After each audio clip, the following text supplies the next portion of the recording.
that is between the border of Kwen district and the Mount Elgon National Park. Mr. Speaker, I get ashamed to talk about it every time, but I have no alternative. I have got to repeat and repeat and repeat. Mr. Speaker, this matter is one of the matters that we have failed to get the solution. Last week, my colleague, Honorable Evelyn, talked about it. When the war officers shot cows along the main road in Bukwa. 5 cows dead. Now, not even a month, they cut over 30 acres of iris and maize. Maize which is now remaining 1 month to be harvested. Mr. Speaker, yesterday, I even sent you the photos. If you check in your WhatsApp when you are free. I sent you the photos of women crying, holding their maize. My RDC has been here. We went to war offices. We showed them and their bosses, the director and others there looked shocked. Mr. Speaker and honorable members, we have failed to understand why it has taken government over 30 years to sort out the very simple matter, which just needs to demarcate the permanent boundary between the people and the national park.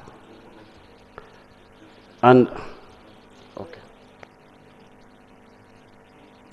Thank you, Honorable, for giving way. Mr. Speaker, the running battles between people or communities living along the fringes of Mount Elgon National Park and the UA personnel has been going on for a long time. And they are trigger happy. They even shoot. And it cuts across, by the way. It is not only in Sebei sub-region. It is all over Vugisu sub-region and Sebei. And what is done, the information I would like to give the colleague, is that these UA personnel are so corrupt, they extort money from members of the community and even allocate them pieces of land inside the forest. Some of these are inside. But some of these crops which are cut, they wait when the crops have matured. Some of the crops take long. For instance, there are people who have grown matoke, others have grown maize. When it is about to be harvested, they come and subject them to fear. In fact, they have already created fear. And they do that when they cut a portion of the crops, they expect people again to pay back. And this solicitation has been extortion, not even. And the information I'm giving the colleague is that the running battles between UA and the people has been going on for a long time. We have lost many of our people to the trigger-happy UA personnel, and something drastic must be done by this government because it has been going on for over 30 years, as he states. Thank you. Prayers, Honorable Chamonge. Mr. Speaker, for all the time that I've talked about this matter in the House, we've never had time to really give you the whole picture, and you appreciate. And probably that could be the reason why we've never taken action, because we always get 1 minute, 2 minutes. Mr. Speaker, allow me, kindly give me more 2, 3, 4 minutes. No, please, Honorable. Mr. Speaker. Honorable Chamonge's time is up. Prayers. Switch on.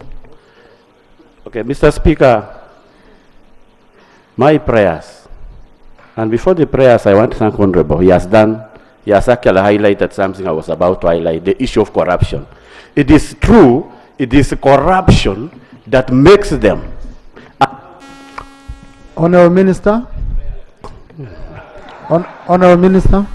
Now, Honorable Minister, Oh no, please. You decided to use your time the way you wanted to use it, so it's not there. But I can understand the issue.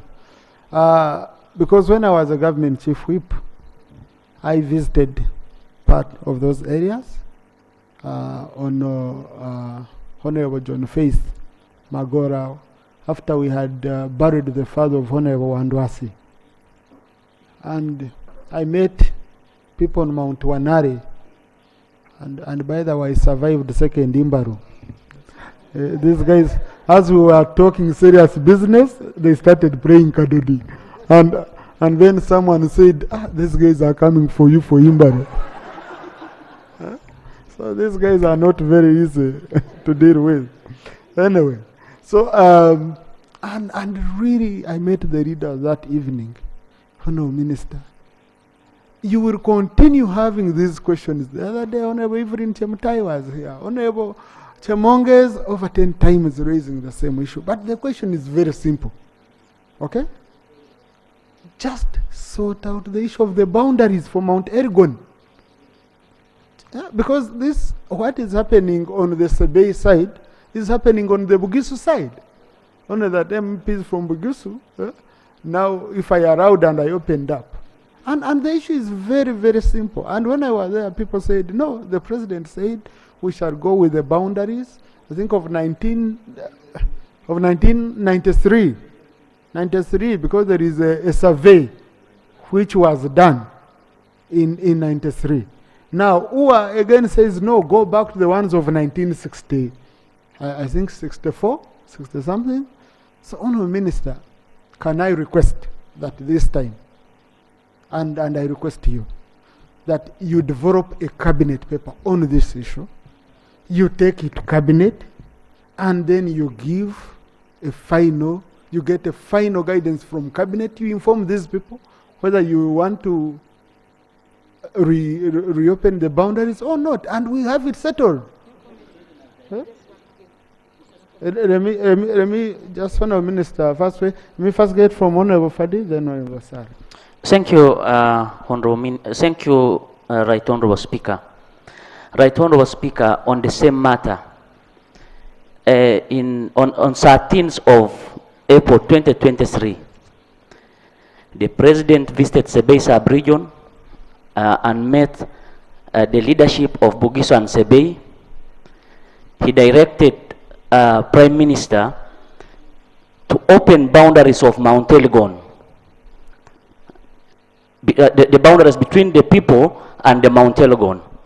Right Honourable Speaker, by that time, we followed up with the office of the Prime Minister. She just said last time that in the period of 1 month she was going to open those boundaries. And up to now we are still crying on the same issue. So, Right Honourable Speaker, we want a clear answer today so that we have this matter sorted once and for all. I thank you. Honourable Fadira, I can tell you, at least I sat in cabinet for 9 months. You can't get a final answer from a minister. That's why I was saying you need to go back and you agree on it as cabinet. Honourable Sarah. Thank you very much, Right Honourable Speaker. Right Honourable Speaker, I wanted to give you information. State for Lands. The cabinet constituted a team led by General Moses Ali, then Second Deputy Prime Minister and Deputy Leader of Government Business. And we moved together with it was a cabinet subcommittee, and it comprised of the Ministry of Tourism, Ministry of Lands, Ministry of Health, and we toured the entire Bugisu, Sebei sub-region, and we even produced a cabinet paper. So this cabinet paper was actually discussed in cabinet. What needs to be done is to follow up. Maybe you could ask the minister to look up this cabinet paper, and maybe that could be a starting point so that they implement the recommendations that were made at that time. This is the information that I really wanted to give. No, really very, very important. Thank you very much, Right Honourable Angura, here the issues of Tororo. Don't tell me UA has extended. the map and... Thank you very much, Right Honorable Speaker. Right Honorable Speaker, here we have a mentality where many times our people don't want to acknowledge and recognize the boundaries that are within the domain either of the Ministry of Lands and other agencies. For the reason, Right Honorable Speaker, as far as the boundaries of Tororo County and West Budam are concerned, we moved to the UK. We had to go to the Commonwealth Archives. And now when even those boundaries, the report has been generated. I want to believe that this time that should act as a precedence to everyone here, that when that report is laid on the table, everyone should learn to accept where the boundary marks were put yesterday by the colonial masters, and it should be recognized today unless otherwise. Thank you very much. Thank you. Why do you allow me to predict you? Yes, Honorable Jonathan will do procedure. Thank you, Right Honorable Speaker. Mr. Speaker, the procedural matter I want to get guidance from you is that you mentioned you were in cabinet for 9 months, and it has been more than 2 years when you left the cabinet, and you still hold the position that what used to happen when you were in cabinet may still be happening now, and you volunteer to give information, an answer to the question raised to the minister. Wouldn't it be procedural right that this new cabinet that now excludes you, you are not part of them, answers to the issues raised by the honorable member, or actually confirms that it's still the sleeping cabinet that you are part of then, or something has changed, that they can now do things much faster to respond to the plight of Ugandans? Mr. Speaker, sir. But Honorable Dur, so you just wanted to go on record that I was in a sleeping cabinet. No, that's unfair. Eh?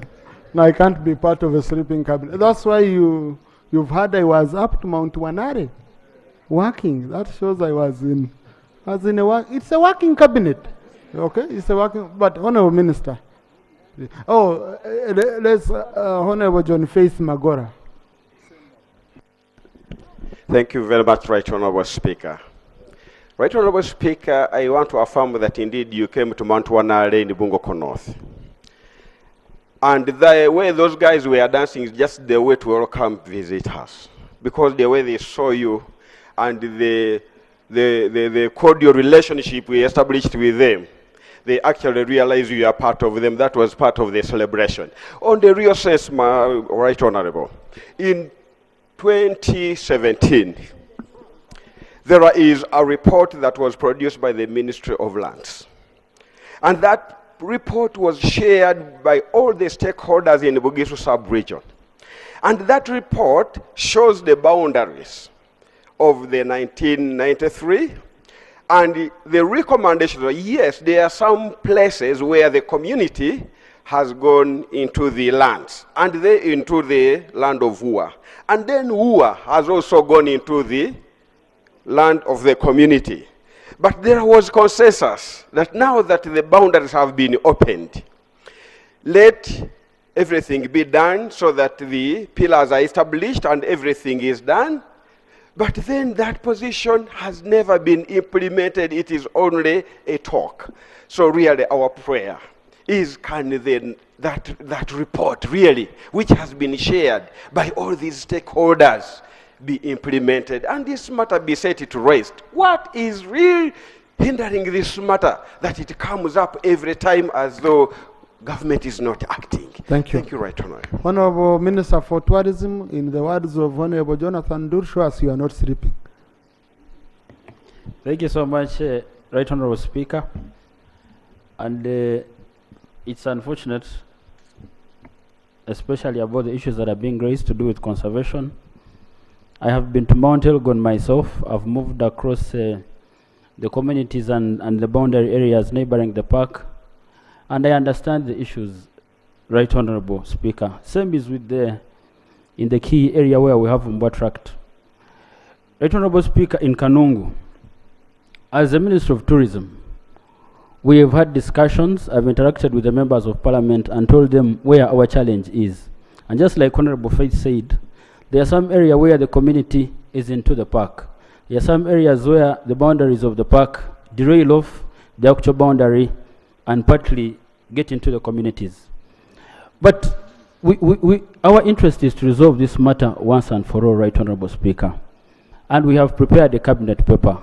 This parliament that did the 2019 Uganda Wildlife Act removed digazation whatsoever. So it's a matter I cannot resolve as a minister.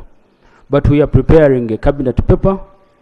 Mount Elgon is one of the most hostile parks to the rangers in this country. I lose a number of rangers every year because of the fights between the communities and the wildlife people. The people in Mount Elgon are they attack people with guns, and sometimes they are shot at and also killed. It's unfortunate.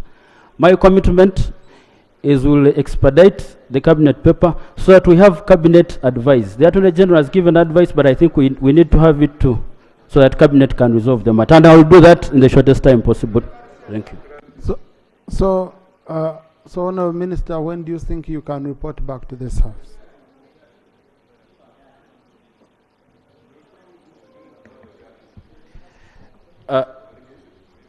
Right Honourable Speaker, mine is to assure you that I would put a request to Cabinet the soonest to have this cabinet paper put on the cabinet agenda. And as soon as it's there and it's discussed, I'll be back to the House. Right Honourable. Let's give you 1 month, Honourable Minister. Thank you. Okay? Let's give you 1 month. Let us not explain. Let us not, bro. Honourable Martin Muzari. Before Honourable Martin Muzari, let me request, I don't know whether Honourable Cheru already had this issue shared with him, because we usually do, on the delayed completion of Ruero Kiwoko Butarang Road, which is funded by IDB. What's the delay? The Honourable Member from Nakaseke Central raised this issue. Thank you, Right Honourable Speaker. No, Honourable, I haven't allowed you.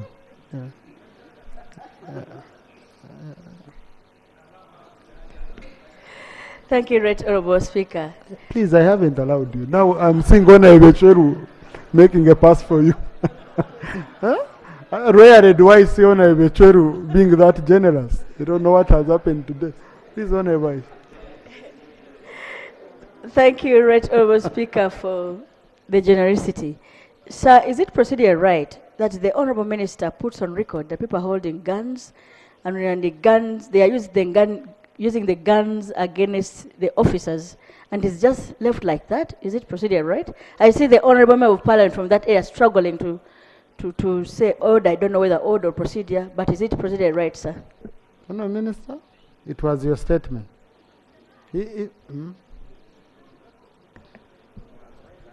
Right Honourable Speaker, I think what I said, just for the record, is that sometimes our armed rangers are attacked by members of the community. No, with spears and punk. Yes, I have evidence, I have pictures, and I have lost, it's unfortunate, and I've lost some rangers to this. And I think the most important issue is that we should resolve this so that everyone lives in harmony, so that every life is protected. So it's not the community attacking with guns? No, it is some, it is some wrong elements attacking some of our armed rangers. With bangers, yes. They've killed a number of